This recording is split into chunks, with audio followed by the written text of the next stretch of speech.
as someone who is known for having a more cynical and realist understanding of our political situation, even I was amazed at the naked evil displayed by the American media in the wake of our nation's most recent mass shooting. It would be nice if, as a nation, we were allowed to have an organic moment of human grief over the senseless murder of 3 children and 3 adults at a Christian school in Nashville, Tennessee. But the relentless propagandists of the American press refuse to allow even the smallest expression of genuine sorrow before pummeling their audience with the most shameless barrage of ideological gaslighting imaginable. The perpetrator of this heinous act was a 28-year-old female transgenderist, and the top priority of the media immediately became respecting the pronouns of a child murderer.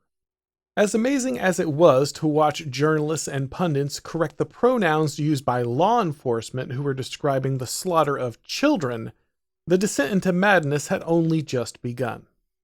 When any group is targeted for senseless violence, the most common public reaction is to express solidarity with that group. Sympathetic media stories are generally followed by social media campaigns where users post flags or pictures demonstrating their support for the victims. Corporations often feel compelled to hold fundraisers or announce a visibility campaign on behalf of those targeted by the attack. In fact, this reaction is so common that even third-tier celebrities like actor Jussie Smollett will stage fake racial attacks in hopes of garnering attention and public sympathy. But in the wake of the Nashville shooting, regime media didn't run endless pieces exposing violence against Christians, and no Instagram campaign emerged encouraging users to post Christian flags to show their solidarity. Instead, the media decided that conservative Christians had this coming and proceeded to dance on the graves of dead children. While we don't know the explicit motivation of the killer because law enforcement are still withholding the contents of her manifesto, the media didn't hesitate to jump to the obvious conclusion. The press was more than willing to draw the connection between the shooter's trans ideology and the fact that the attack was perpetrated at a Christian school. But instead of decrying this murderous hate that was turned on 3 9-year-old children, the media went to work justifying the shooting as an act of righteous vengeance. Headlines immediately linked the shooting to the fact that Tennessee had recently passed a law banning the mutilation and chemical castration of minors. Cable news pundits rushed to inform their audiences that the attack was a predictable reaction to the wave of anti-trans legislation sweeping the country. MSNBC hosted trans activist Charlotte Clymer, who proceeded to lecture Red America about how unchristian it is to oppose radical gender ideology and the victimization of children. Internet political commentator David Pakman mocked the prayers of Christians for being unable to protect their children from a horrific slaughter.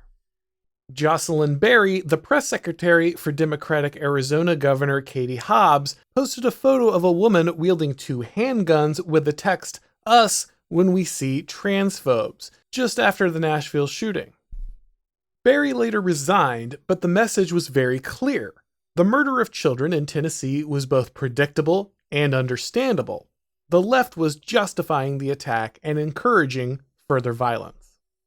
Unsurprisingly, the media's call for radicalization and public action was quickly answered. Crowds of protesters stormed the state capitals of both Tennessee and Kentucky. This wasn't done in outrage over the deaths of children or the violence carried out by a deeply disturbed transgenderist, but instead in opposition to bills that ban the surgical mutilation of children.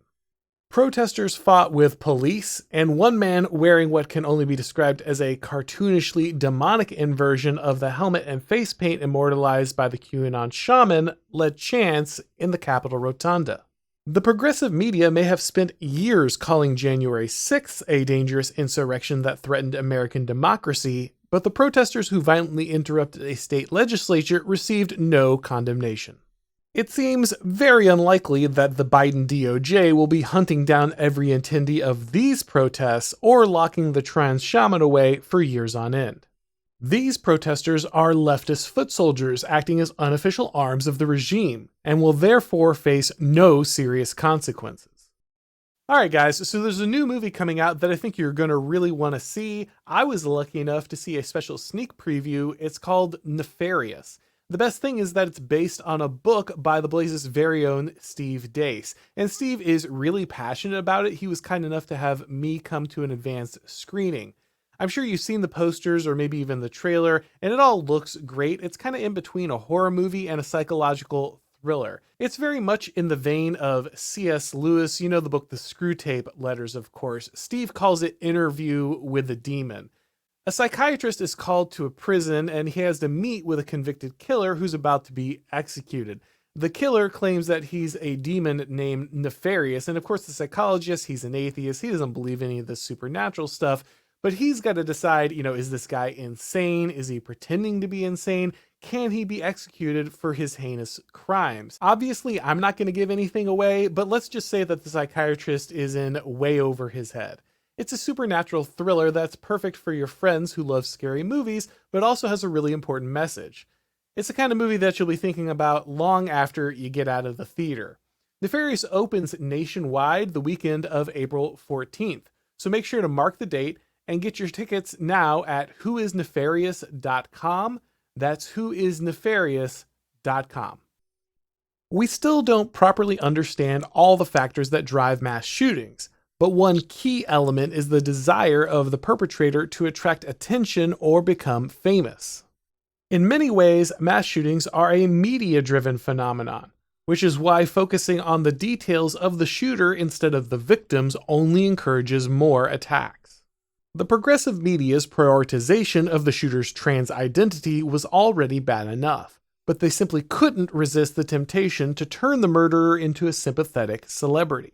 The Daily Mirror ran a piece romanticizing the killer, lamenting a lost future as a possible children's illustrator, and described her artwork as whimsical. After being pilloried on Twitter several times, the Mirror eventually deleted the piece, but the fact that it was ever published in the first place speaks volumes. The White House entered the fray by celebrating the Trans Day of Visibility, with Joe Biden insisting that transgenderists shape our nation's soul. Regime press apparatchik Karine Jean-Pierre described the transgenderist community as under attack, just a day after one of its members sprayed bullets into the bodies of elementary school children. Not to be outdone, the sad and attention-starved ghoul known as Madonna sprang into action, announcing a show in Nashville to raise money for the LGBTQ community. Once again, the message was unmistakable. If you kill Christian children, we will shower your preferred group with money and attention. Celebrities usually raise money and awareness for those communities victimized by mass shootings. But if those victims happen to be Christian, they'll instead mock them by rallying around the identity of their killer. The unfortunate truth in America today is that accountability is driven by media attention. Our nation's collective consciousness is conditioned and directed by what flashes on their phones and television screens. The media can dictate when a crime is the responsibility of an entire community and which community happens to be at fault. Christians have been aware that the media hated them for a very long time, but most didn't realize that the vile resentment had reached the level of justifying the murder of children. Activists, pundits, and journalists are happy to spit in the faces of grieving parents if it means advancing their agenda. They do so gleefully with the righteous assurance of those who believe that they have a divine mandate. The press will never be shamed out of their behavior because it grants them fame and power. It also provides the moral cover of a religious crusade that can justify any action. The only way the progressive propagandists will stop is if they are replaced or made irrelevant by alternative institutions capable of generating a more compelling cultural consensus. Until then, our nation will only become more deeply divided as our ruling elite play the very dangerous game of justifying and rewarding violence against those that oppose their agenda.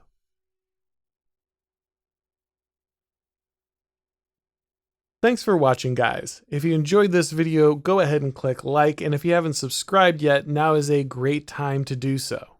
If you'd like to get these broadcasts as podcasts, make sure you subscribe to the Auron MacIntyre Show on your favorite podcast platform, and when you do, make sure to leave that rating or review. It really helps with all the algorithm stuff.